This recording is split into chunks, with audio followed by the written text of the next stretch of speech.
ನಮಸ್ಕಾರ ವೀಕ್ಷಕರೇ, ಐಕೆ ನ್ಯೂಸ್ಗೆ ಸ್ವಾಗತ. ಇಂದು ಹುಲ್ಸೂರು ಪಟ್ಟಣದ ಮನ್ಸೂರ್ ದಾವಲ್ಜಿ ಅವರಿಂದ ಇಫ್ತಾರ್ ಕೂಟ ನಡೆಸಲಾಯಿತು. ರಂಜಾನ್ ಮಾಸಾಚರಣೆ ಅಂಗವಾಗಿ ಹುಲ್ಸೂರದ ಜನತೆ ಜಾತಿ ಭೇದಗಳನ್ನು ಮರೆತು ರಾಜಕೀಯವನ್ನು ಹಿಂದಕ್ಕೆ ಸರಿಸಿ ಕೋಮು ಸೌಹಾರ್ದತೆಯಿಂದ ಎಲ್ಲಾ ಧರ್ಮದ ಹಿರಿಯರು ಸೇರಿ ಇಫ್ತಾರ್ ಕೂಟದಲ್ಲಿ ಭಾಗವಹಿಸಿದ್ದು ಸಾವಿರಾರು ಹೃದಯ ಗೆದ್ದ ಭಾವನೆ ವ್ಯಕ್ತಪಡಿಸಿತು. ಇಂತಹ ಸನ್ನಿವೇಶಗಳು ಈ ಸಮಾಜದಲ್ಲಿ ಬಹಳ ಕಡಿಮೆ. ಇಂತಹ ಇಫ್ತಾರ್ ಕೂಟವನ್ನು ನೋಡುಗರ ಕಣ್ಮನ ಮತ್ತು ಹೃದಯ ಗೆಲ್ಲುವಂತೆ ಮಾಡಿತ್ತು.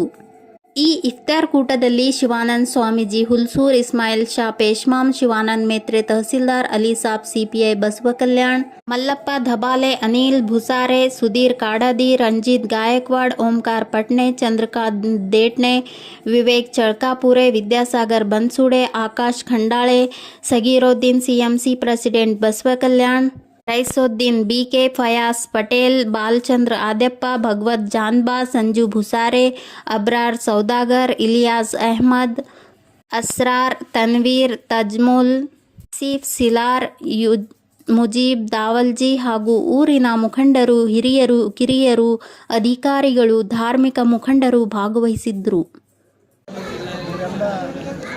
ಬಹಳ ಅಚ್ಚುಕಟ್ಟಾಗಿ ಶಿಸ್ತಾಗಿ ಸಮಯಕ್ಕೆ ಸರಿಯಾಗಿ ಪ್ರಾರ್ಥನೆಯನ್ನು ಮಾಡೋರು ಯಾರಾಗಿದ್ದರೆ ನಮ್ಮ ಮುಖಂಡರು. ಅದಕ್ಕಾಗಿ ಇವತ್ತು ನಮ್ಮ ಮಂತ್ರಿಗಳು ದೂರವಾಣಿ ಮುಖಾಂತರ ಮಾತನಾಡಿದರು. ನಾವು ಅವಶ್ಯವಾಗಿ ಕಾರ್ಯಕ್ರಮ ಒಕ್ಕಟ್ಟಾಗಿ ದೇಶದ ಏಕತೆಗಾಗಿ ನಾವೆಲ್ಲರೂ ಬಹಳ ಆ ಶಕ್ತಿ ನಮ್ಮೆಲ್ಲರಿಗೂ ಭಗವಂತ ಕಾಪಾಡಲಿಕ್ಕೆ ಕಾರ್ಯಸಿರಿ.